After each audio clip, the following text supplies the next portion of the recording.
நேயர்களே, இன்றைக்கு நாம மீண்டும் தாக்குதல் பரபரப்பாக இருக்கிறது. மத்திய கிழக்கில் போர் நடவடிக்கைகளில் ஒரு சமாதான தீர்வுகள் எட்டப்படுமோ என்ற எண்ணிக்கையில் அமெரிக்கா தொடர்ந்து தாக்குதலை நடத்தி வருகிறது. மற்றொரு பக்கம் லெபனானில் வேண்டுமென்றே டெலிபரேட்டா மக்களை படுகொலை செய்கிற வேலையை இஸ்ரேல் செய்கிறது. ஈரான் தற்பாதுகாப்புக்காக தங்களை அவர்கள் எவ்வளவு தாக்குகிறார்களோ அதே அளவிற்கு பதிலடி கொடுத்து கொண்டிருக்கிறார்கள். உங்களுக்கு தெரியும், ஆரம்ப கட்டத்தில் ஈரான் போரை ஆரம்பிக்கவில்லை. சமாதானம் பேச்சுவார்த்தை நாளை மறுநாள் 2 தினங்கள் 3 தினங்கள் 4 தினங்களுக்குள் நடத்தலாம். மார்ச் 2ஆம் தேதி என்று மார்ச் 2ஆம் தேதி என்று வைத்திருந்தது. பிப்ரவரி 28ஆம் தேதியே போரை ஆரம்பித்து 38 பேரை படுகொலை செய்தார்கள் ஒரே தாக்குதல்ல. அதற்கு பிறகும் அமெரிக்கா அத்துமீறியது, இஸ்ரேல் அத்துமீறியது. ஆனால் இப்போது நிலைமை என்னவென்றால், அமெரிக்கா உலகத்திலிருந்து தரையிறக்கம் செய்யப்பட்டிருக்கிறது. அதனுடைய தரத்திலிருந்து, அதனுடைய ஸ்டேட்டஸிலிருந்து அமெரிக்கா உலகத்தின் பார்வையில் இனி அது வல்லரசு அல்ல. அவற்றில் ஆயுதங்கள் உண்டு, பணம் உண்டு. ஆனாலும் அமெரிக்காவால் இனி எந்த நாட்டையும் எந்த நிலைக்கும் அவர்கள் நினைத்த மாத்திரத்தில் அடிமை சாசனம் எழுதி கொடுப்பதற்கு உலகம் தயாராகவில்லை. அப்படி ஒரு சூழல் இன்றைக்கு ஈரான் ஏற்படுத்தி இருக்கிறது. முதலிலே கார்டியனும் பிபிசியும் அமெரிக்கா தோல்வி அடைந்தது என்றுதான் குறிப்பிட்டிருக்கிறார்கள். அமெரிக்காவினுடைய அந்த நடவடிக்கையை பார்க்கிற போது கார்டியன் மற்றும் பிபிசி, அவர்கள் பிபிசி பொதுவாக எழுதுவதில்லை, ஆனாலும் அமெரிக்காவினுடைய நடவடிக்கைகள் முழுக்க தோல்வி என்று அவர்கள் எழுதியிருப்பதற்கு ஈரான் ஒரு பிராந்திய வல்லரசாக மாறி அமெரிக்கா எவ்வாறு தாக்குகிறதோ அதற்கு சமநிலையில் அவர்களும் தாக்கி கொண்டிருக்கிறார்கள். 100 நாட்கள் கழிந்த பின்பும் நெருங்கிய பின்பும் இன்னும் பல நாட்களில் அமெரிக்கா போரீடு செய்ய முடியாது. ஆகவேதான் அமெரிக்கா இப்போது இந்த கஷீம் தீவுகள் மீதான தாக்குதலுக்குத்தான் ஈரான் பழிவாங்கியது.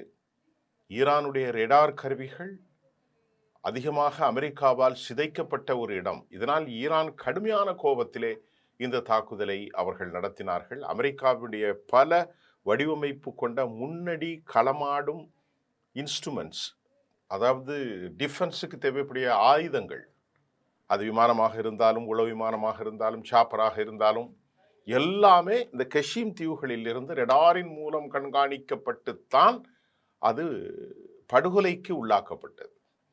மனிதர்கள் படுகொலை செய்வதை போன்று ஆயுத சிதைப்புக்கு உள்ளாக்கப்பட்டது. இப்போ மீண்டும் ஒரு நினைவில் உங்களுக்கு தெரியும், MQ-9 உலக புகழ்பெற்ற அமெரிக்காவுடைய உளவு நிறுவனத்தில் 30 விமானங்கள் இதுவரை ஈரான் சுட்டு வீழ்த்தியிருக்கிறது.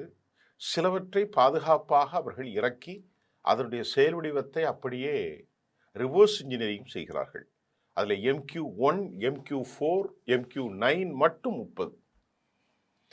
உங்களுக்கு F சீரியஸ் தெரியும், F-15, 16, 35, 24, F-18, ஹார்னட் எல்லாமே தெரியும். இதில் மட்டும் 42க்கு மேற்பட்ட விமானங்களை, பல பில்லியன் டாலர்களை அமெரிக்கா இழந்திருப்பதன் விளைவாக இப்போது அமெரிக்கா ஏற்கனவே சப்ளை செய்த நாடுகளிடமிருந்து மீண்டும் தங்களுக்கு MQ-9 வேண்டும், அதை எங்களுக்கு தாருங்கள் என்று கேட்கிற பரிதாப நிலைக்கு அமெரிக்கா சென்று விட்டது. உளவு பார்ப்பதற்கு எந்த நாடுகளுக்கெல்லாம் அவர்கள் கொடுத்தார்களோ அதையெல்லாம் திருப்பி தாருங்கள் என்று கேட்கக்கூடிய ஒரு நிலைக்கு அமெரிக்கா சென்று விட்டது. இப்போ ஈரான் தெளிவாக ஒரு விவகாரம் என்னவென்றால், ஹெர்முஸ் ஜலசந்தி பகுதிகளில் ஈரான் அனுமதி இல்லாமல் எந்த ஒரு நாடும் கடந்தால் பிரச்சனை வரும். அதான் ஈரானுடைய முக்கியமான விஷயம். எங்களுடைய அனுமதி இல்லாமல் ஒரு சிக்கலான பரிணாமத்தை தொடர்வீர்களானால் நீங்கள் சிக்கலை சந்திக்க வேண்டும். நாள் ஒன்றுக்கு 26 கப்பல்கள் தினமும் சென்று கொண்டு வருவதாக நமக்கு செய்தியில் வருகிறது. ஹெர்முஸ் ஜலசந்தி என்ன சொல்கிறார்கள் ஈரான், இது தங்களுடைய சொந்த கடலாடி, இது எங்களுடைய கடல் எல்லை. அதனால நாங்கள் திரும்பவும் அதே கருத்தை வலியுறுத்தும் வகையில் உறுதியாக ஈரான் செயல்பட்டு வருகிறது. எந்த சமாதானமும் இல்லை, இது எங்களுடைய கடல் பகுதி. மீண்டும் மீண்டும் வலுவான தாக்குதல் நடந்து வருவதாக தகவல்கள் இப்போது வெளியாகி இருக்கிற நிலையில் மத்திய கிழக்கில் மீண்டும் வலுவான தாக்குதல் பரஸ்பரம் 2 தரப்பும் நடத்தி வருகிறார்கள். கடந்த சனிக்கிழமை குவைத்தின் அதிகாலை ஏவுகணை அச்சுறுத்தல் பொதுமக்கள் அறிவுறுத்தல் வழங்கியிருப்பதாக கூறப்படுகிறது. பஹ்ரைன்லலாம் அதிகாலையிலே தாக்குதல் நடத்தப்பட்டது. இதற்கிடையில் சமீபத்தில் அமெரிக்கா ஈரான் போரின் போது ஈரானுடைய ஏவுகணை தாக்குதல்களின் தாக்கம் குறித்த புதிய விவரங்களை ஏர் அண்ட் ஸ்போர்ட்ஸ் அண்ட் ஃபோர்ஸ் இதழ் ஒரு குறிப்பிட்ட, அதாவது ஸ்போர்ட்ஸ் வெளியிட்ட ஒரு குறிப்பிட்ட அறிக்கையில் வெளிப்படுத்தப்பட்டிருக்கிறது. இந்த நாளிதழுடைய நம்பகத்தன்மை என்னன்னா, ஈரானுக்கும் அமெரிக்காவுக்கும் நடந்த போரை நான் ஏற்கனவே சொன்னேன், கார்டியனும் பற்றி சொன்னேன், அதே போன்று பிபிசி பற்றி சொன்னேன். இப்போ புதிய ஒரு பத்திரிகை என்னன்னா, உலகத்தில் டிஃபென்ஸ் குறித்து ரொம்ப தெளிவாக பல செய்திகளை வெளியிடுவாங்க. அது மட்டும் இல்லாமல் ரொம்ப நம்பகமான இதழ் தான் இது. இது இராணுவ செய்திகளும் நம்பகமான. இது ஏர் அண்ட் ஸ்பேஸ் ஃபோர்ஸ் அப்படிங்கிறது.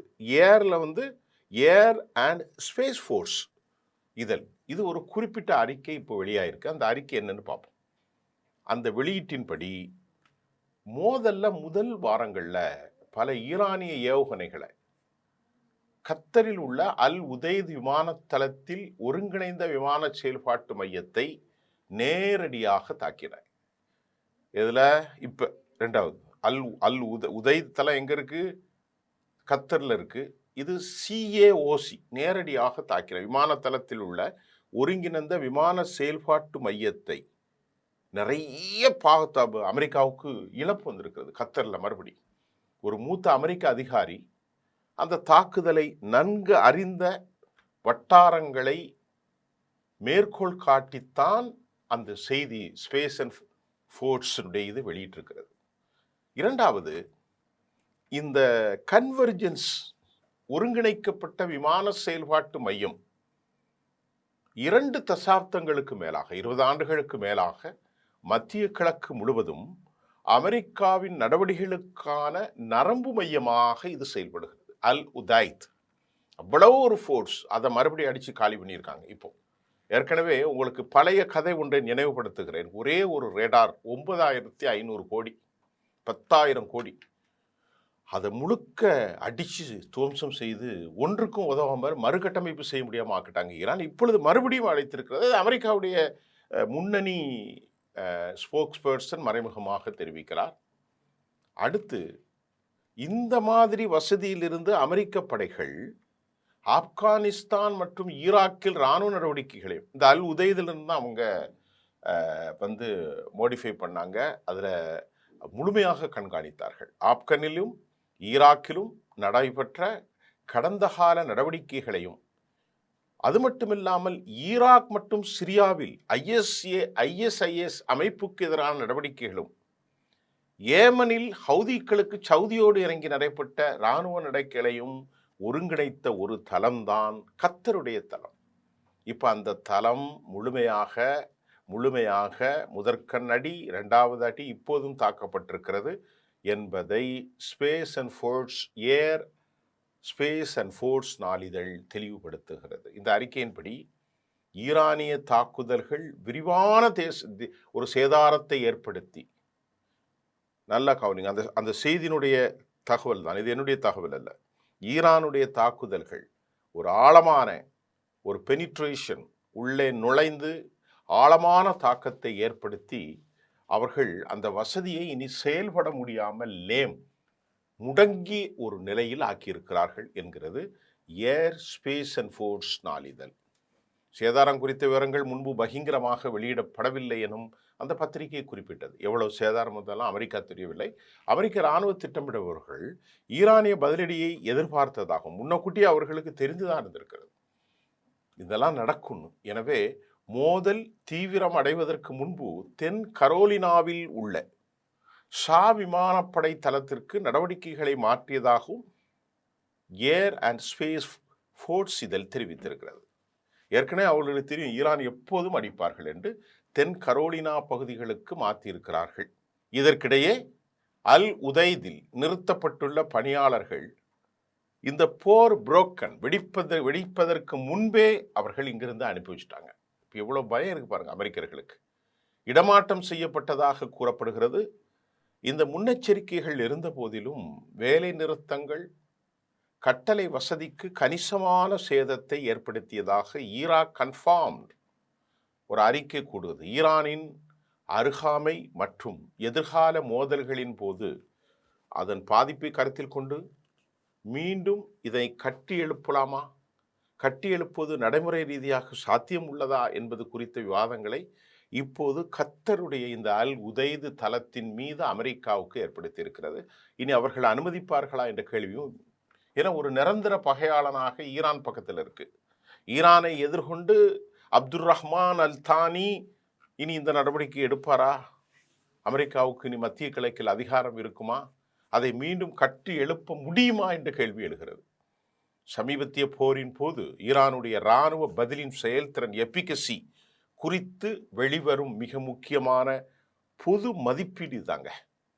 ஈரான் எவ்வளவு ஃபோர்ஸு, ஈரானுடைய வல்லமை, ஈரானுடைய ஆதிக்கம், ஈரானுடைய மிசைல், ஈரானுடைய தாக்குதல், ஈரானுடைய ரேடார் துள்ளுதல் எல்லாமே நான் சொல்லலை, ஏர் அண்ட் த ஸ்பேஸ் ஃபோர்ஸ் சொல்கிறது. இதுதான் ஈரானை பற்றிய அதனுடைய எபிகசி செயல்திறன் குறித்து வெளிவரும் மிக முக்கியமான மதிப்பீடுகளின் வெளிப்பாடாகும் என ஏர்ஸ்பேஸ் அண்ட் ஃபோர்ஸ் நாளிதழ் தெரிவிக்கின்றது. அடுத்து நம்ம இப்போ பார்க்கறது, மீண்டும் மீண்டும் குவைத்தில் உள்ள அமெரிக்க தளங்களை 30க்கும் மேற்பட்ட பலிஸ்டிக்ஸ் ஏவுகணைகள் மற்றும் வல்லமை நிறைந்த ட்ரோன் தாக்குதல்கள் வலிமைப்படுத்தி வரும் நிலையில் அமெரிக்கா மிகப்பெரிய அளவிலான பின்னடைவை சந்தித்தும் வரும் நிலையில் அமெரிக்கா பட்டும் படாமலும் மேலோட்டமாக மேலதிகமாக பேசி வருவதை காணலாம். 7 பலிஸ்டிக்ஸ் ஏவுகணைகளை ஈரான் ஒரே நேரத்தில் ஏவிய போது அவற்றை 4 சுட்டு வீழ்த்தப்பட்ட தகவலை அமெரிக்கா சொன்னாலும் இது 3 என்ன ஆனது? திரும்பி வந்து விடுமா? வரவில்லை. அதுவும் அங்குதான் தாக்கப்பட்டிருக்கிறது. அதே நேரத்தில் யுஎஸ்னுடைய சென்காம் மாறுபட்ட கருத்துக்களை தெரிவிக்கின்றது. தடுக்க இயலாத மற்ற 3 ஏவுகணைகளை குவைத்தில் உள்ள அமெரிக்க தளங்கள் மிக பெரிய அளவிலான பாதிப்புகளை ஏற்படுத்தி இருக்கும் என யூகங்களுக்கு அதிகமாக வழிவகுக்கிறது. இது குவைத்தில் 7 பலிஸ்டிக்ஸில் அதனுடைய வேகம்லாம் ரொம்ப அதிகமானது. அதை ஒரு புதிய டெக்னாலஜியோடு தான் இப்போ அனுப்பியிருக்கிறாங்க. ஏன்னா குவைத்து தான் அவங்க டார்கெட், அங்கே தான் அமெரிக்க தளங்கள் இருக்கிறது. இப்போ 4 சென்காம் தடுத்தா 3 எங்கே போயிடும்? மறுபடியும் வந்துருமா? ஈரானுக்கு வராது, அங்கே தான் வந்திருக்கும். அதனுடைய பாதிப்பு என்ன? அட்வர்ட்ஸ் அது எப்படி பாதிக்கப்பட்டிருக்கிறதுல தகவல் இல்லை. இந்த நிலையில் 5th ஃப்ளீட் பஹ்ரைனில் குவைத்தினுடைய அட்டாக்கு அமெரிக்காவுடைய மிலிட்ரி பேஸ் முழுமையாக சிதைந்திருக்கிறது. இரண்டாவதாக second Hormuz strikes block head the big drone attack was being made by Iran. Iran மறுபடி இந்த பிளாக் ஹெடுக்கு எதிராக அமெரிக்க கப்பல்களை தாக்கியிருக்கிறார்கள். நான் உங்களுக்கு நேரத்தை சொன்னேன், DDG-103 USS DDG-103 USS DDG-107 போன்ற அமெரிக்காவினுடைய டெஸ்ட்ராயர் நாசகார கப்பல்களை முழுமையாக அடித்திருக்கிறார்கள் ஈரானுடைய மிசைல் ட்ரோன் தாக்குதல்கள். உண்மையிலே அமைதி ஒப்பந்தம் தற்போது செயலிழந்து விட்டது. இப்போ எங்கே அமைதி ஒப்பந்தம் இருக்கிறது? ஈரான் தாங்கள் எந்த ஒரு கோரிக்கை மாற்றம் இல்லாமல் வலியுறுத்தும் நிலையில் அமெரிக்கா என்ன செய்யலாம் என யோசிக்கிறது. திருட்டுத்தனமாக இரவு வேளைகளில் அமெரிக்கர்கள் உள்ளே நுழைகிறார்கள். குறிப்பாக 2000 உங்களுக்கு மிக முக்கியமாக இமாமத் ஏவுகணைகளை அவர்கள் பயன்படுத்தி மாபெரும் தாக்குதலை நடத்துவதற்கு காரணம் கஷீம் தாக்குதலுக்கு பழிவாங்கும் நடவடிக்கையில் தான் அவர்கள் இந்த மறுஉருவாக்கம் செய்யப்பட்ட சூப்பர் எபிகசி அதிக செயல்திறன் கொண்ட புதிய டெக்னாலஜி நியூ வெர்ஷன் அப்டேட்ஸ் அதை அவர்கள் பயன்படுத்தி இருக்கிறார்கள். அதன் தொழில்நுட்பம், அதன் தாக்குதல், அதன் வல்லமை குறித்து எதுவும் ஈரானும் வெளியிடவில்லை, அமெரிக்காவும் வெளியிடவில்லை. இந்த நிலையில் பல்வேறு மத்திய கிழக்கில் உள்ள பல்வேறு நாடுகள் மத்தியில் ஈரான் தாக்கியது எங்களுக்கு எதிராக அமெரிக்காவுக்கு உதவி செய்ய முன்வந்தால் இதுதான் உங்களின் கதி ஆகும் என ஈரான் தெளிவாக தெரியப்படுத்தியிருக்கிறது. இந்த தாக்குதலின் மூலமாக அமெரிக்காவுக்கு மட்டுமல்லங்க, நீங்கள் அமெரிக்காவை இந்த பிராந்தியத்திலிருந்து வெளியேற்றுவதுதான் அவர்களின் நோக்கம். அப்படி என்றால் இப்படி புதிய தொழில்நுட்பத்தில் தாக்கி அமெரிக்காவை நிலைகுலை செய்வது, நான் ஏற்கனவே சொன்னேன், ஏர் அண்ட் ஸ்பேஸ் ஃபோர்ஸ் நாளிதழ் தெரிவித்த மாதிரி ஒரு பிராந்திய வல்லரசாக அவர்கள் மாறியிருப்பதும் மற்ற அரபு நாடுகளுக்கும் ஒரு செய்தி, இனி கவனமாக இருங்கள், அமெரிக்கர்களை அனுமதிக்காதீர்கள், அனுமதித்தால் உங்களுக்கு இதே கதிதான். அதற்கடுத்து இன்னொரு மிக முக்கியமான தொழில்நுட்பங்கள் நிறைந்த ஒரு ட்ரோன்கள் முதன்முறையாக இப்பொழுது பயன்படுத்தப்பட்டிருக்கிறது. ஷாஹித் தனா, அதனுடைய பெயர் என்ன? ஷாஹித், அல்லது அதை ஷஹீத் தனா என்றும் சொல்கிறார்கள். இந்த ஷஹீத் தனா என்ற புதிய டெக்னாலஜிஸ் எல்லாம் இருக்கக்கூடிய மதிநுட்பம் நிறைந்த இந்த ட்ரோன்கள் முதலாக பயன்படுத்தியதும் இப்பொழுது செய்தி வெளியாகி இருக்கிறது. அடுத்து ஒரு இன்டர்நேஷனல் மேகசின்ஸ் அடுத்த செய்தியில இவ்வாறு சொல்கிறது. அல் உதீத் ஏர்பேஸ் கட்டார்ல during the early weeks of the war rendering it inoperable. அடுத்து ஈரானுடைய missile attacks, the operation epic ஃபியூரின்னு ஒன்று நடத்தினாங்கல்ல, அது பிப்ரவரி 28 நடந்தல, த மோர் லிமிட்டட் ஏர் ஸ்ட்ரைக்ஸ். அதுக்கப்புறம் அதை என்ன மாட்டினாங்க? Project freedom. இப்போ ஈரானியர்கள் என்னன்னா, அதை கேரிட் அவுட் அ மாடஸ்ட் ரிட்டாலியேட்டரி அட்டாக்ஸ். இதுதான் ஜூன் மாதம் இப்பொழுது நடந்திருக்கிறது. என்ன சொல்றாங்க? தி Iranian carried out a modest retaliatory attacks in after the June 2025 the midnight Hammer operation that struck there for Iranian nuclear sites. இது முதல்ல அவங்க ஆரம்பிச்சாங்க இல்லையா, அதை சொல்லிட்டு அதற்கு பிறகு அந்த நாளிதழ் சொல்லுகிறது they fired the 14 missile அல்லூதீத், அந்த செய்தியை சொல்லுது. அதுக்கப்புறம் அவங்க GBU-57 massive ordnance penetrator bombsலாம் அவங்க பயன்படுத்திட்டாங்க, dropped by the B-2 the Spirit stealth bombers. இந்த மாதிரி அமெரிக்கா எல்லாவற்றையும் only on those missiles got through damaging a random. இதை எல்லாம் அந்த நாளிதழ் தெளிவாக சொல்லிட்டு, முதலிலே அவர்கள் பாம் பண்ணாங்க, அதை ஹெம்மர், மிட்நைட் ஹேமர், அதுக்கப்புறம் எஃபிக் ஃபியூரி, அப்புறம் எஃபிக் பியூட்டி 20. இப்போ அதற்கு பிறகு 36 மணி நேரத்தில் அவர்கள் ஆரம்பித்த அந்த ஆப்ரேஷனுக்கு பெயர் ஃப்ரீடம் ஃபைட்டர்ஸ். எல்லாமே காலி ஆயிட்டுங்க, இப்போ எதுவுமே இல்லை. இப்போ நம்ம அடுத்த செய்திக்கு வருவோம். இதற்கிடையில் நேற்று சொன்ன ஒரு செய்தி இன்றைக்கும் நமக்கு கிடைத்திருக்கிறது. பக்கர் கலிபா அவரை படுகொலை செய்யப்படுவதற்கு திட்டமிட்ட நிலையில் நாடு முழுவதும் ஆயில் டேங்கர்கள் வயல்களில் தீயை பற்ற வைத்ததன் மூலம் மிகப்பெரிய அளவிலான குழப்பத்தை ஏற்படுத்தி ஈரானை அழிப்பதற்கு ஒரு படுபாதக செயலை நெத்தன்யாகு அமெரிக்க அதிபர் டொனால்ட் ட்ரம்பிடத்தில் தற்போதைய வழங்கிய நிலையில் இந்த ரகசிய அசைன்மெண்ட் குறித்து தற்போது விவகாரம் வெளிச்சத்திற்கு வந்திருக்கிறது. ஆனால் என்னன்னா, இந்த நாசத்தை தான் செய்வான் யாரு? பெஞ்சமின் நெத்தன்யாகு. வேற அவனுக்கு எதையும் தெரியாது. மக்களை கொலை செய்வது, மக்களை குண்டு போட்டு அழிப்பது, தலைவர்களை அழிப்பது, பச்சிளம் குழந்தைகளை அழிப்பது, கர்ப்பிணிகளை அழிப்பது, பெண்களை அழிப்பது, இதுதான் இந்த யூதனுடைய நாசம். இன்னைக்கு உலகம் முழுவதும் யூதர்களின் மீதான வெறுப்பு உருவாகிவிட்டது. வேதக்காரர்கள் அவர்களை ஆசீர்வதிக்கப்பட்ட சமூகம் என்று சொல்கிறார்கள். அவர்கள் இன்றைக்கு அலிச்சாட்டிய சமூகமாக மாறியிருக்கிறார்கள். வேதத்தை நம்பக்கூடியவர்கள் அவர்கள் கடவுளின் சமூகம் என்கின்றார்கள். ஆனால் இன்னைக்கு தூஷிக்கப்பட்ட சமூகமாக அவர்கள் மாறியிருக்கிறார்கள்.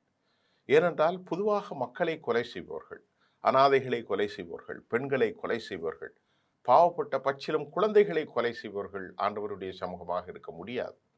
எத்தனை பக்கர் கலிபா படுகொலை செய்யப்பட்டாலும் ஈரான் வலிமையான ஏவுகணை தொழில்நுட்ப சாதனங்களின் மூலம் அமெரிக்காவுக்கு மிகப்பெரிய அளவிலான பின்னடைவை ஏற்படுத்தும் என்பது சந்தேகமில்லை என்பதை நாம் பார்த்து கொண்டிருக்கிறோம். மீண்டும் மீண்டும் குவைத்தில் உள்ள அமெரிக்க தளங்கள் 30க்கு மேற்பட்ட பலிஸ்டிக்ஸ் ஏவுகணைகள் மற்றும் ட்ரோன் தாக்குதல்களை வலிமைப்படுத்தும் நிலையில அமெரிக்கா மிகப்பெரிய அளவிலான பின்னடைவை சந்தித்தும் வரும் நிலையில் அமெரிக்கா பட்டும் படாமலும் பேசி வருகிறது. உண்மையில் அமைதி ஒப்பந்தம் தற்போது செயல்பாட்டில் இல்லை. அது உண்மையிலே செயலிழந்து விட்டது என்பதே உண்மை நிலையாகும். அதான் உண்மை. 2 பேரும் போர் செஞ்சிட்டு இருக்காங்க, இனி எங்க அமைதி? ஈரான் தங்கள் எந்த கோரிக்கைகளையும் எந்த ஒரு நிலையிலும் நெவர் கைவிட மாட்டாங்க. மாற்றம் ஒன்றே மாறாதது என்பது போன்று அவர்கள் வலியுறுத்தி வரும் நிலையில் அமெரிக்கா என்ன செய்யலாம் என யோசிக்கிறது. எவ்வளவு காலம் தான் அமெரிக்கா இந்த விஷயத்தை கொண்டு செல்வார்கள் என்று பார்ப்போம். இதற்கிடையிலே இஸ்ரேலுடைய பென் கூரியன் ஏர்போர்ட் முழுமையாக அமெரிக்காவினுடைய ஏர் ஃபில்லிங் டேங்கர்களின் மூலம், போயிங் விமானங்களின் மூலம் ஆக்கிரமிக்கப்பட்டிருக்கிறது. உதாரணத்திற்கு 99 பார்க்கிங் ஸ்லோஸ் அந்த பகுதிகள் இருப்பதில் 59க்கும் மேற்பட்டவைகளை அமெரிக்காவினுடைய போயிங்கள் ஏர் டேங்கர்ஸ்கள் ஆக்கிரமித்திருப்பதற்காக யூதர்கள் பயணிகள் பெரும் நெருக்கடிக்கு ஆளாகி இருப்பதாகவும் தகவல்கள் வெளியாகி இருக்கிறது. இதுக்கு என்ன விஷயம் என்றால், இதில் அடுத்து ஏதாவது போர் செய்வதற்குத்தான் இன்றைக்கு அவர்கள் ஏராளமான விமானங்களை கொண்டு ஏர் ஃபில்லிங் டேங்கர்களை அங்கே நிலைநிறுத்தி இருக்கலாமோ என்ற சந்தேகத்திற்கும் வழிவகுக்கின்றது. இன்றைக்குள்ள செய்திகளை நான் உங்களுக்கு தெளிவாக பூரணப்படுத்தி இருக்கிறேன். மீண்டும் நாளை உங்களுக்கு அடுத்த செய்தி சந்திப்போம். நன்றி.